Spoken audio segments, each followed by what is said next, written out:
Shalom, shalom, bien-aimés. Bonjour dans notre émission intitulée Communion divine.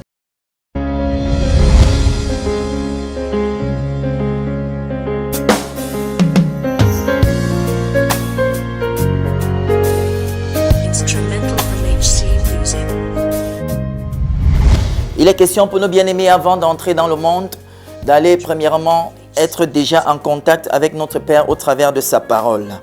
Bien-aimés, ce matin, je vais nous demander d'entrer dans notre Bible. Nous allons méditer sur le livre de Matthieu, plus précisément Matthieu chapitre 6, du verset 33 au verset 34. Bien-aimés, si tu as la page ce matin, nous allons rapidement prier.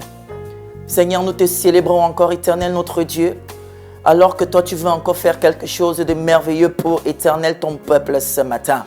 Au travers, Éternel, ô Dieu, de notre traditionnelle émission, Père éternel, communion divine, que par ton esprit, toi-même, tu te révèles, Seigneur, Père, à ton peuple, Seigneur, et aux différents internautes, Père éternel, qui nous écoutent ce matin. C'est au nom souverain du roi Jésus que nous avons ainsi prié. Amen, amen, amen.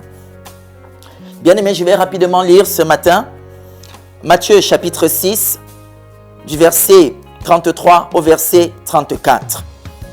Je lis au nom de Jésus. Cherchez premièrement le royaume et la justice de Dieu, et toutes ces choses vous seront données par-dessus tout. Ne vous inquiétez donc pas du lendemain, car le lendemain aura soin de lui-même. À chaque jour suffit sa peine. Alléluia.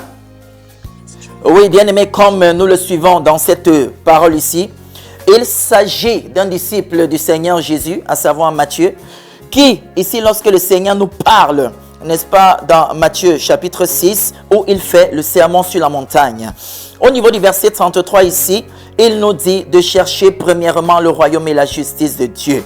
Bien-aimés, qu'entendons-nous ici par chercher premièrement le royaume et la justice de Dieu? Bien-aimés, ici pour nous, il est question de mettre Dieu en priorité dans tout ce que nous faisons. Bien-aimés, nous avons des besoins. Bien-aimés, nous avons des envies. Mais ici, le Seigneur nous dit, mettez-moi en priorité. Nous voyons lorsque nous montons rapidement au niveau du verset 27, il est dit que nous ne pouvons pas ajouter une coudée à notre vie.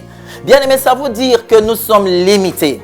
Et parce que notre Dieu est un Dieu illimité, il voudrait que nous nous abandonnons à lui pour que nous puissions expérimenter l'illimité. Alléluia. Oui, bien-aimé, ce matin, il est question pour toi. Abandonne ton règne. Abandonne tes pensées. Abandonne ce que tu veux. Et laisse le Seigneur Jésus. Regarde à lui prioritairement. Abandonne-toi à lui prioritairement. Cherche-le prioritairement. Bien-aimé, lorsque tu vas t'engager à le faire, il y a une assurance. Il y a une assurance pour toi. Et l'assurance nous est donnée lorsque nous lisons dans le verset 34. L'assurance ici, c'est que nous ne nous soucions pas du lendemain. Nous ne nous soucions pas du lendemain, car le lendemain aura soin de lui-même. En d'autres termes, notre Seigneur est en train de nous dire, je gère ton lendemain, je m'occupe de ton lendemain. Tout ce que tu as à faire, c'est simplement abandonner ton règne et me laisser régner en toi. Ce matin, bien-aimé, c'est ce que le Seigneur, l'Éternel, notre Dieu, lui, il te demande de faire. Alors que certainement, tu es sur le point de sortir de ta maison, pour te rendre à ton lieu de service, tu es sur le point de sortir pour aller à une réunion, pour aller à un service à l'église.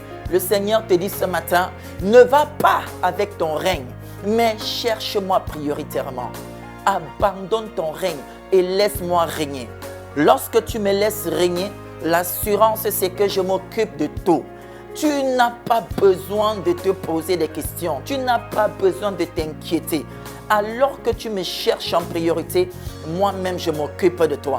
C'est pour ça que ton lendemain, bien-aimé, est assuré. Lorsque tu comprends qu'il faudrait que tu te laisses complètement prendre par le Seigneur Jésus-Christ. Que tu te laisses complètement être attaché à sa connaissance, attaché à sa volonté. Regardez à lui prioritairement. Ton lendemain est assuré. Il n'y a pas d'inquiétude, il n'y a pas de peur, car c'est lui qui se rassure de tout, car c'est lui qui va pourvoir, car c'est lui qui va trouver le moyen même de t'apporter satisfaction. Bien-aimé, sois béni ce matin. Voici le message que le Seigneur avait pour toi en ce matin. Shalom, shalom. Bonne journée.